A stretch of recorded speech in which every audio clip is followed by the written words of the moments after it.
Okay. Uh, Welcome everyone.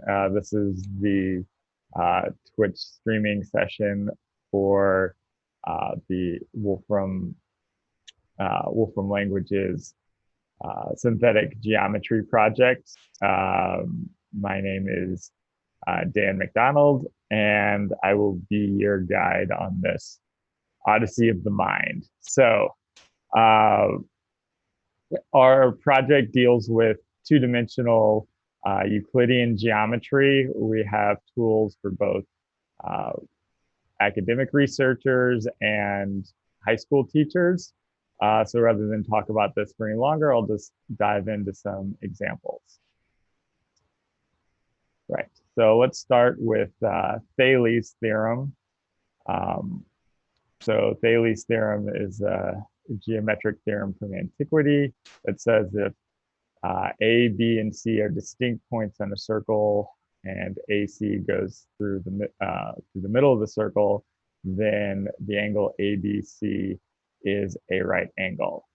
Right. So, kind of the first step of our project is developing a language where we could express, such a geometric theorem. So we use this new function, geometric scene.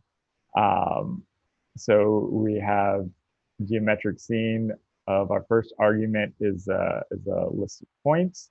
Then our next argument is a list of these statements. So we have a circle through these points A, B, and C, centered at O. We want to draw a triangle through A, B, and C. And since we want AC to be a diameter, we say that O is also the midpoint of A and C, right? So if we want to draw the scene, we use the function random instance. So let's run this. Right, so random instance, you'll see draws a picture of the scene. We've got our circle through A, B, and C, triangle through A, B, and C, and the center of the circle O is the midpoint of A and C. So notice this is random instance, which means that if we run it again, we get another picture that still satisfies all of our original constraints. So now that we have a picture, say we want to search for conjectures about this scene. So notice that the Daly's theorem says that this angle B should be a right angle. So we search for conjectures, and we see here it says that line AB and line BC are perpendicular, which we have highlighted. We can also scroll down and see, okay, we've got ABC as a right angle. So we do get the conclusions of Daly's theorem. So if we actually want to just look at the raw conclusions, we see, okay, we've got we can extract them using this sub value. Other aspects of random instance, if we want more than one instance of a scene, we can add in this optional parameter. So here we get 4 pictures, and if we run find geometric conjectures on all 4 of these, it'll find conjectures that hold for all 4 of these pictures, and since they're good pictures, we get our desired conjectures. Okay, so let's move on to something a little more complicated. Let's look at Tappus's hexagon theorem. So Tappus's hexagon theorem states that for a crossed hexagon where every other vertex is collinear, the points of intersection of the 3 pairs of opposite sides are collinear. Probably impossible to know what's going on unless you see a picture. So let's draw a picture with that random instance. So notice here, I have a random seeding option for random instance, which means that that every time I run this, I'll get the same output. And so the reason for doing this here is because this is, this is a live stream and I'm a coward, so I want to make sure everything goes well. So anyways, this is the picture corresponding to Pappus's Hexagon theorem.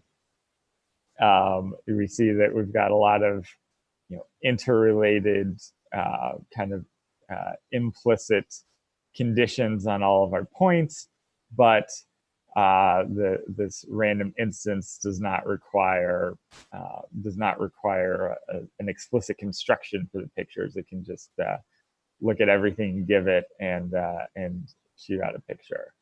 So anyway, this is what Pappus's hexagon theorem looks like. So every other vertex is collinear. This is that's shown through these dotted lines, and then the conclusion is that the points of intersection of the three pairs of opposite sides are collinear. So saying x, y, and z should hopefully be collinear. So let's check that out. And in fact, we see that x, y, and z is collinear, and we have this helpful line going through them.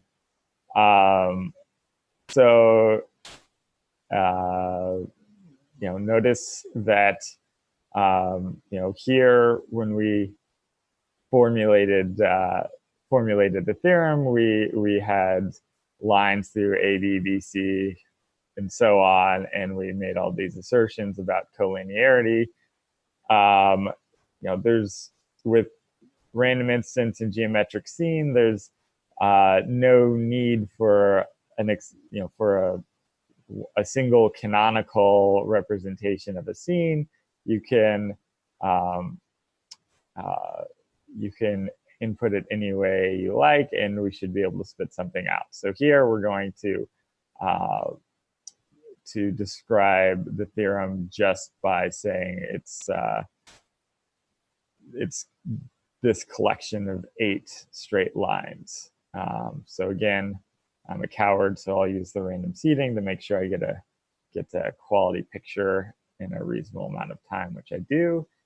And if we find geometric conjectures, we again see that x, y, z are collinear, just as Pappus promised us.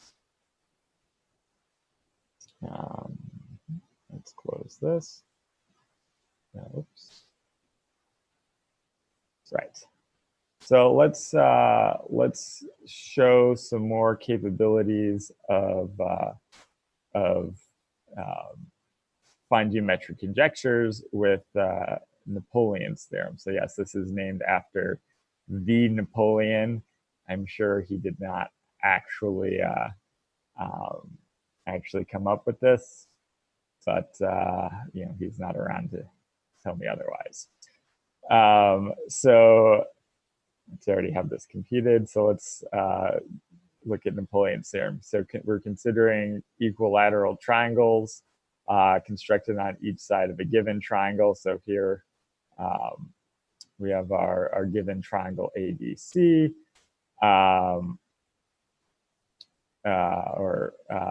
Napoleon's theorem states that the centers of those equilateral triangles themselves form an equilateral triangle. So let's draw Napoleon's theorem. Right, so we've got this triangle ABC. Then we can name these auxiliary triangles. So notice we can, we list the points in the first argument, but if we want to use shorthand for structures or quantities in the second argument, we can go ahead and do that. So we've got TC is this triangle ABC prime. So ABC prime should be here. So yeah, so we've got this is TC, and we notice you can see we have these helpful tooltips for when we have named something. So anyway, we have the rest of the hypotheses listed here, and the conclusion says says that the centers of these equilateral triangles themselves form an equilateral triangle. So we want to see that this triangle OCOBOA right here, it looks equilateral, but we'd like to confirm it using geometric conjectures. So if we only look about, we can find geometric conjectures and only look for assertions about regular polygons, which is what we do here. And so we see we only get the single but germane conjecture returned that in fact we do have an equilateral triangle. Right, so we see that if we actually extract our conjectures, we only get one. But if we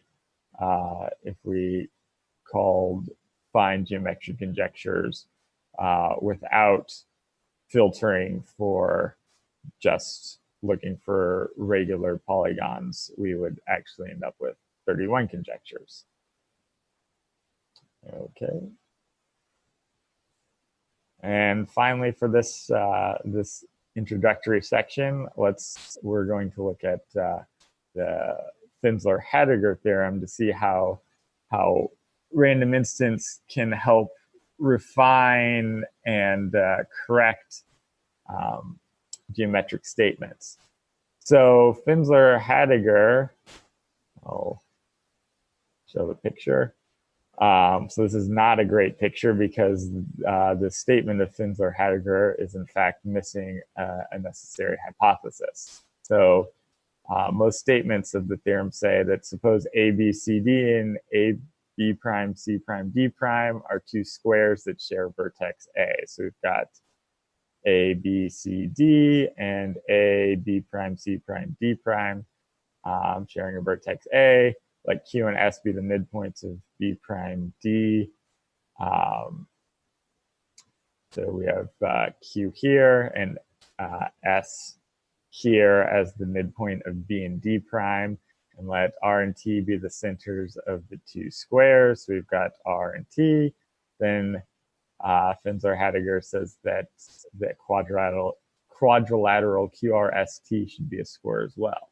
Well, it really doesn't look like a square. And that's because this statement is missing a hypothesis. So, right, if we ran geometric conjectures and looked for statements of regularity, we would find none. So what is the problem here?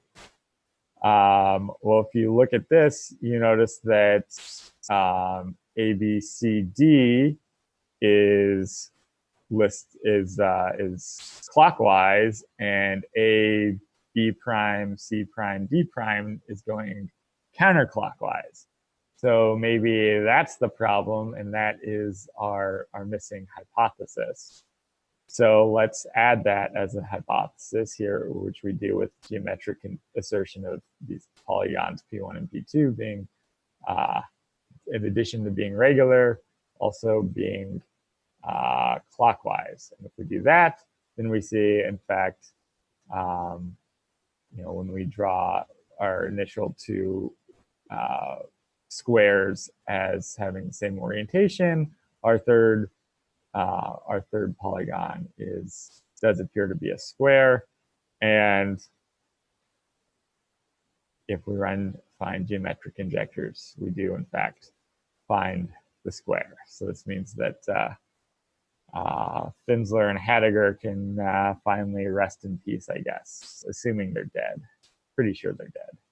If you've got a very basic geometric theorem named after you, you're probably dead.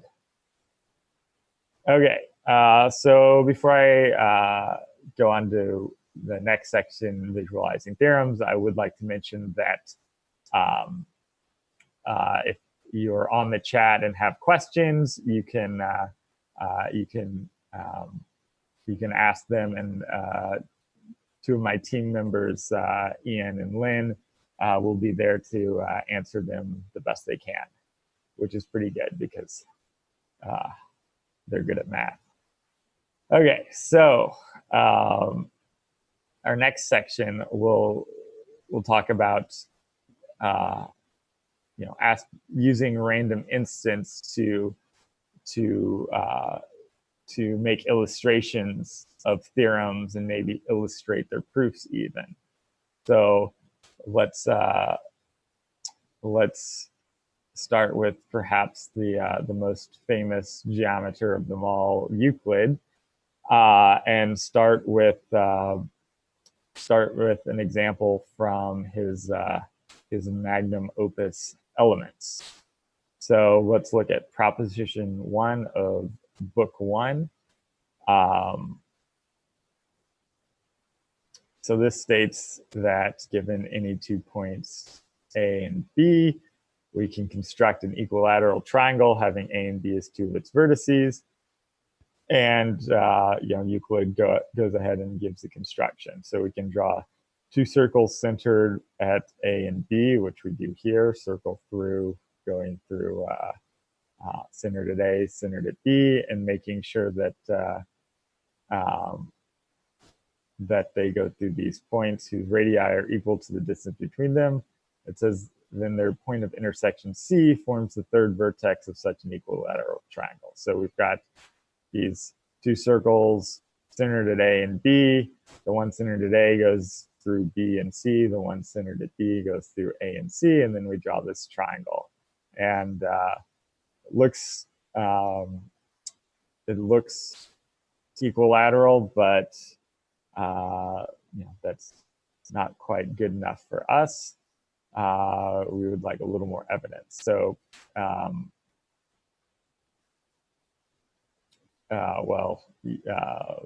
which we will get to a little later on. So proposition 22 generalizes this proposition, saying that for positive quantities R, S, and T, satisfying some conditions that there is in fact a triangle having side lengths R, S, and T. So let's randomly choose R, S, and T to satisfy these conditions.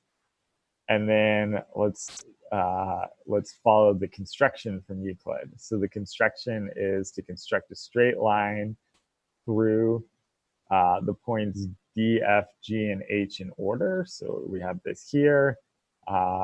In geometric scene, we listed as line of D, F, G, H. And we state that D and F are R apart, F and G are S apart, and G and H are T apart. Then we draw circles centered at F. We use circle through, centered at F going through D, and as well as a circle centered at G going through H. And so K is one of the points where these circles intersect, so we include K in both of these circles through. Then F is distance R from K, F is distance S from G, and G is distance T from K. And thus, the points F, G, and K form a triangle. So this is a generalization of what we just did, and this is the construction that proves that the previous picture was in fact possible. Okay, so let's move on to probably the most famous geometric theorem, the Pythagorean theorem. So let's start by just by drawing a picture of the theorem. So if you don't remember the Pythagorean theorem, it says that if we have a right angle with leg lengths A and B and a hypotenuse C, then A squared plus B squared equals C squared. So we can draw the Pythagorean, an instance of the Pythagorean theorem. So here we have our triangle. We draw a triangle and we say that its middle angle here, B, is a right angle. Notice we can, when we use random instance, it supports style, so we can make this triangle orange. And then if we want to kind of visualize the theorem, we can add these squares on the outside. So we've got, we have these regular polygons to the outside. And so the idea is that a squared plus b squared should equal c squared. So this bigger square should have area equal to the sum of the areas of these squares. So, since the Pythagorean theorem is such a very basic theorem, it should have hopefully a very basic proof, and it does, which we can visualize using random instance. Right. So if we inscribe a square of side length C inside of square of side length A plus B, so here we've got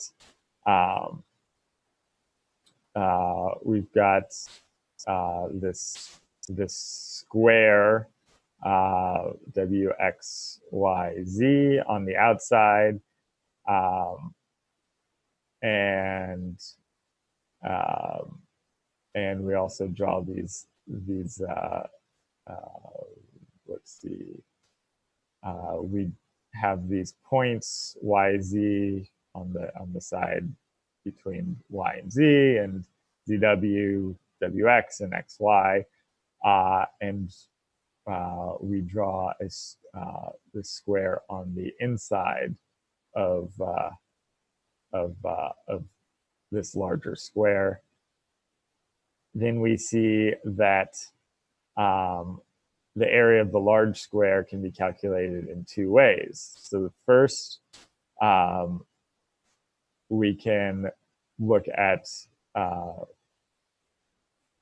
we can do the area formula directly. So the area of the outer square is a plus b squared, since it has side length a plus b. So this is expanding this out. We get a squared plus b squared plus 2ab. And if we actually use the concrete coordinates from our random instance, we see that, okay, this area is about 5.5. So that's one way of calculating the area of this outer square. The other way is noticing that the inner square has area c squared, since it has side length c, and each of these four triangles has area a times b over 2, just using the formula for the area of a triangle, since we drew these points on the sides at distance a from one of these points and b from the other points.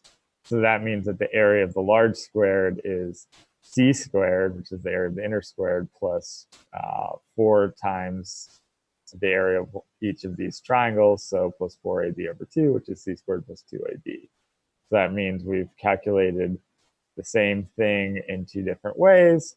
Again, we get about 5.5 for calculating the area this way. So this means that if we set these two different formulas for area equal to each other, we see that this reduces to a squared plus b squared equals c squared, as desired.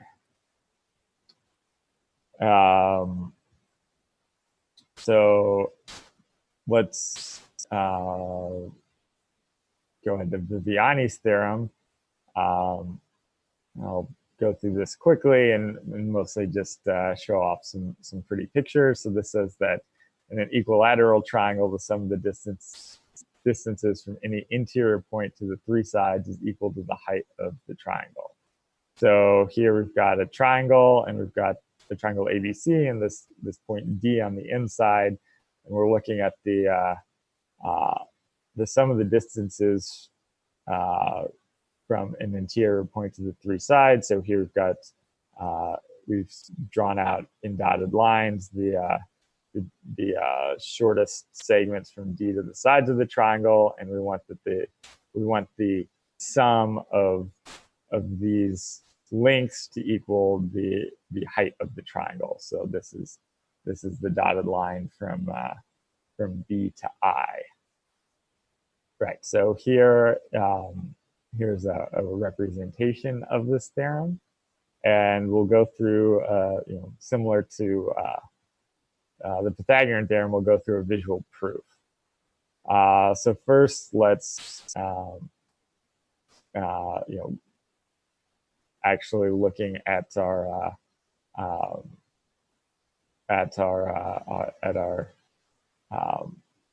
the concrete instance of this theorem that random instances provided us. We can also check numerically to make sure everything's going along well. So if we do look at the height of the big triangle and the sum of the heights of these smaller triangles, which gives us the distance from D to the sides, we see that, yeah, they are about the same. So how would a proof of this work? So,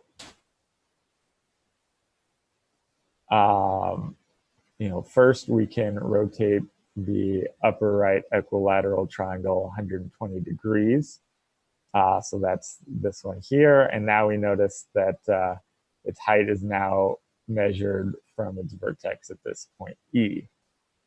Right, so we are, instead of measuring its height from D out to the side, we can measure its height from E to this side, since it's an equilateral triangle. And then we do another rotation. Here, so now we rotate the triangle vertices at B, E, and H, 120 degrees clockwise about its center. Right, so let's, so B, E, and H were B, E, and H. So this is this kind of bigger triangle with these two smaller triangles. So if we rotate that, then we see, hey, we've got these triangle heights are now all vertical. And so now it should be clear that the height of the large triangle equals the sum of the heights of the smaller triangle. So it's just another theorem with a nice visual proof. See, finally, for this section, we'll go over what's known as triangle dissections. So a triangle dissection of a polygon is a decomposition of the polygon into internally disjoint polygons that are mutually similar but pairwise incongruent. So let's look at an example of one. So here's one known as the plastic dissection. So this is a triangle that is divided into 6 triangles similar to itself.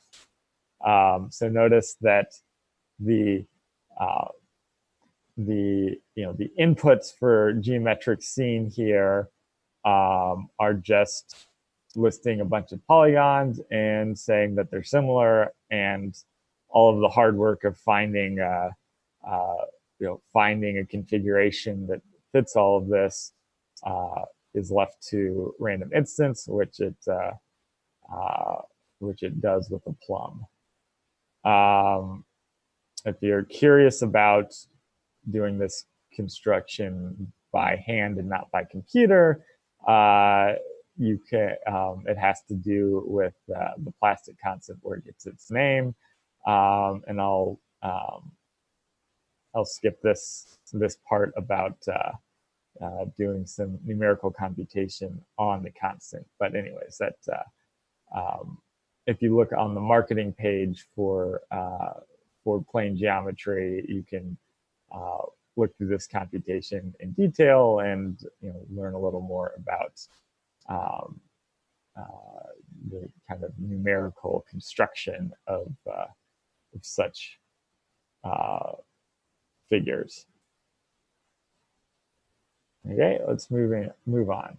Okay, so now we're gonna kind of move more into high school geometry type things. So let's specify a scene with certain angles specified, right? So this is closer to a high school geometry type problem. We've got this configuration of points, and some of the angles have been specified. So now say we want to solve for an unknown angle in radians. So we're looking for FJE. So let's see, J is here, so we've got FJE. So we're looking at, we're trying to find this angle given that this angle H is 110 degrees and this angle at C is 100 degrees. And also that this angle at A is 35 degrees. Right, so if we solve, so if we extract the points from this concrete instance of this scene, and and look for let's say I didn't actually run this scene, so let's actually run the scene now. Let's actually run this. We see that we get the unknown angle in radians, and if we want it into degrees, we can use the degree function and see that it is about 45 degrees. Right.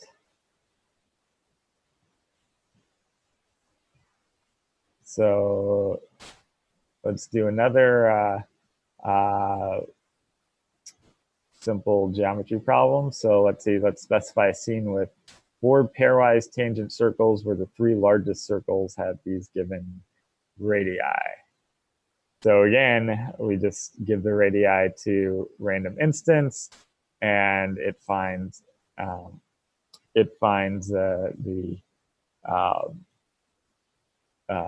configuration that works. Since we also want these to be pairwise tangent, and if we want to solve for the radius of this 4th circle, so this small one centered at D, we can, after drawing this picture, we can look for this list of rules that includes a rule for this radius here, and see that it is in fact 21. Right. So let's solve for side lengths now. So given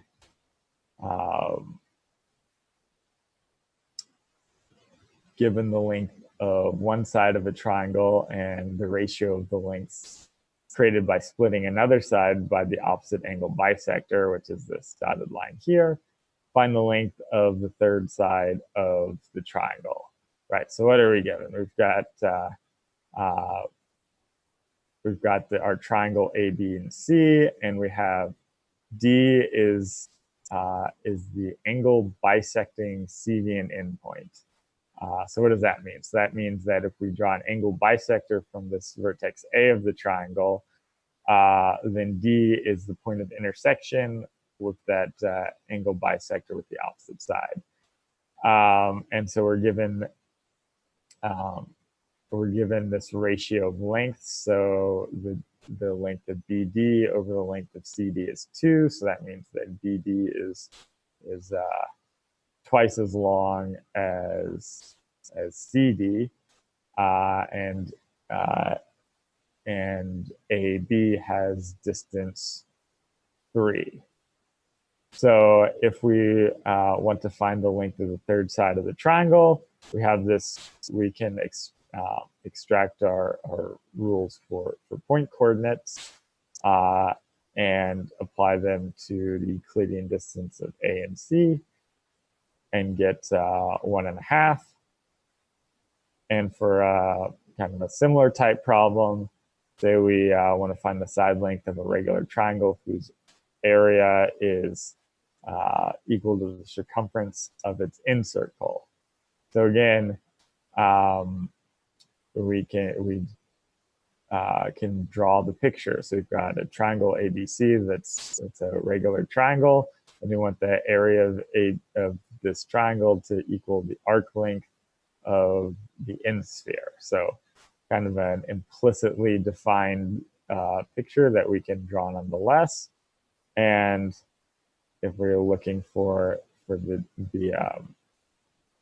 distance between A and B, so the distance of the side of this triangle, we see that it is in fact about 4.2. Right, so our final example from this area is, say we want to find the area of a square such that the circle that passes through the midpoint of one of its sides and the endpoints of the opposite sides is a unit distance from the midpoint of that side. So what does this picture look like? So we've got a square and the circle that passes through the midpoint of one of its sides. So the circle passes through this midpoint, and the endpoints of the opposite side. So that would be A and D here, is unit distance from the midpoint of the side. So it's unit distance from F. So this is a description of a scene where it's very helpful to have a picture, and you don't even have to really visualize what it looks like. You can just plug it into the geometric scene in random instance, and we will provide the picture. And then we want to find the area of the square, and to find the area of the square, we take the area of this polygon ABCD, and we extract the rules for the point coordinates from this picture, and we find that in fact the area is 16. So kind of a way of shortcutting the problem. Okay, so finally, we're going to take a look at some of the functionality that exists outside of geometric scene, and that you can use in the Wolfram language at large. So let's look at how we can compute angles. So vector angle is a function that's existed pre-12. And so this will compute the angle between two vectors. So if you have something, a picture like this, you use vector angle to see that that this angle is in fact pi/3. So new in version 12 is planar angle. So if we have a picture like this, where instead of having these vectors, we've just got 3 points, 1, 1, 2, 1, 1, 1, 2, 2, and minus 1, 2. We can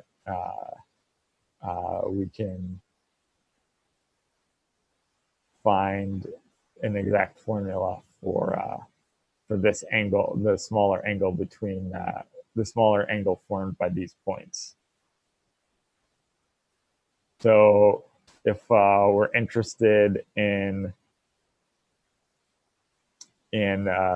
maybe not necessarily getting the smaller angle, but getting, in this case, the clockwise angle, we can add the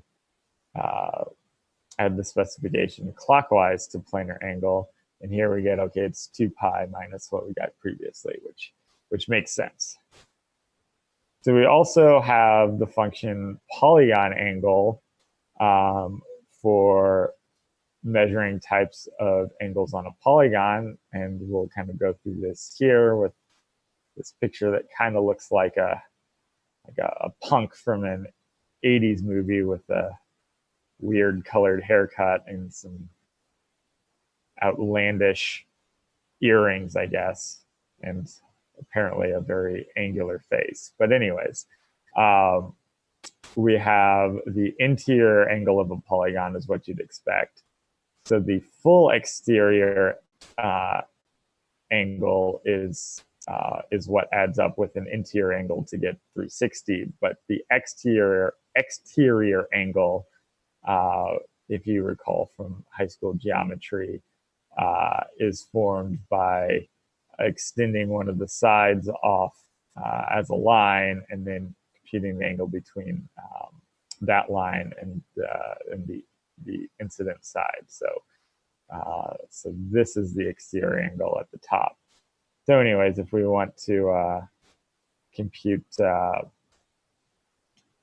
these, we can just add in the interior angle will be assumed, but if you want the exterior or full exterior angle, you can add that as an optional argument.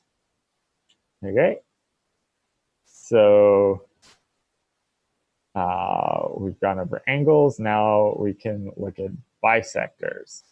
So if we've got a set of points and we want to find the bisector of the angle formed by those points, we can use angle bisector. So notice that angle bisector will return an infinite line. So this will bisect both angles formed by these points. So if we want the exterior angle bisector, we can just add this optional specification. And finally, if we want a perpendicular bisector, we can use the function perpendicular bisector, which also returns an infinite line. So to visualize all of these, we'll see, so our interior angle bisector is this red one, this red line here. So we've got their interior angle and we split it.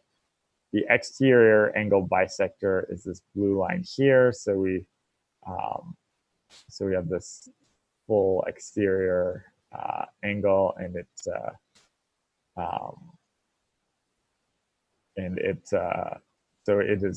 this is always perpendicular to the interior angle bisector.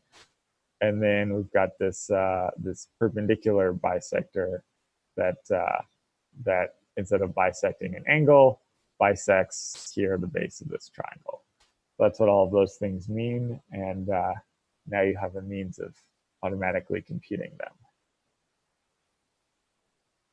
So you may have noticed in our work inside of geometric scene, we used some of these new triangle functions. So if we define a triangle, here we can use triangle constructs to compute things related to the triangle. See here, we can compute the orthocenter. So this is a point. We can also compute things that aren't points. So here's the altitudes of the triangle. So remember, these are the lines perpendicular to the base that go through the opposite vertices. The orthocenter, which we computed up here, is the intersection of these three altitudes, which is just a theorem from geometry, which we can confirm here. And if we want to visualize everything, we see that, okay, we've got our triangle, we've got these three altitudes, and they intersect here at the orthocenter. So the orthocenter isn't the only center we can compute. We can compute the centroid and the incenter, and we can also compute the symmedian point, which you may not be familiar with. So a symmedian of a triangle is a line that has a somewhat complicated definition, but there are three of them corresponding to each angle in the triangle, and then the three symmedian lines, it turns out, intersect at a center called the symmedian point, which we compute here. And if we want to visualize everything, we we can here. So the centroid is the intersection of three medians. So that is, so in red, we have the medians intersecting at the centroid. We have in green the angle bisectors intersecting at the incenter. So we've got these three angle bisectors, and the incenter is the center of the semicircle. And in blue, we've got the symmedians intersecting at the symmedian point here. So this is kind of a good visualization of some somewhat complicated geometric stuff. One geometer once said that the existence of the symmedian point, which is the fact that these three symmedians actually intersect at a single point, is perhaps the crown jewel of kind of modern planar geometry. I'm not sure I agree with that, but it is at least someone who believes in the importance of symmedians and the symmedian point. So in a similar vein, we will conclude with the 9-point circle. So the 9-point circle of a triangle is a circle that goes through nine named points. So it goes through the foot and midpoint on each side, as well as through each of the midpoints between the orthocenter and the vertices. So if we define an abstract triangle, so with coordinates A1, A2, B1, B2, C1, C2, calculate the coordinates for the 3 feet, and then calculate the circle going through those 3 feet, which we'll actually show. We get this complicated abstract expression for a circle. And then we can calculate the coordinates for the 3 side midpoints of the circle, or of the triangle. So we've got these triangle center, and we want all of the midpoints, right? And it's still abstract. We can calculate the coordinates for the orthocenter. Again, everything for triangle center does not require explicit coordinates. You can use abstract coordinates, and it has formulas. And then we can calculate the coordinates for the final 3 points on this 9-point circle. And then we can verify that these are in fact all on the same 9-point circle. So we apply simplify to each of these circle constructs, and then we confirm that all 3 of these circles that we have created are in fact the same circle. And then if we want to draw what this actually looks like, we have our triangle, and we have our 9 points, and this circle that goes through the 9 points is in fact our 9-point circle. Okay, so this has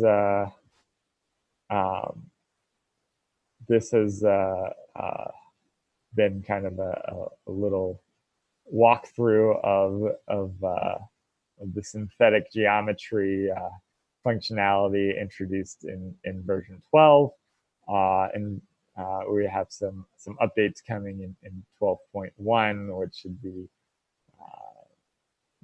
should be coming in the order of a few months, including some dynamic functionality for geometric scene and random instance, and some automated theorem proving capabilities for some kind of simple high school geometry type scenes.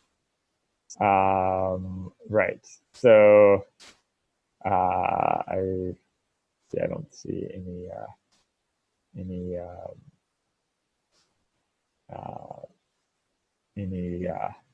questions in the chat. So hopefully Ian and Lynn have taken care of all of those. But